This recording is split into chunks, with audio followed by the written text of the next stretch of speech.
Hey everyone, welcome back. If you're seeing a blinking red light on your Black & Decker battery charger, don't ignore it. This light is the charger's way of warning you about a charging problem. Black & Decker chargers rely on light signals to communicate battery status, and a blinking red light always means something isn't right. The blinking pattern matters.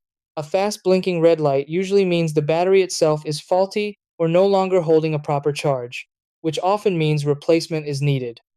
A slow blinking red light, on the other hand, typically means the battery temperature is unsafe for charging, either too hot or too cold. In that case, charging will resume automatically once the battery reaches room temperature.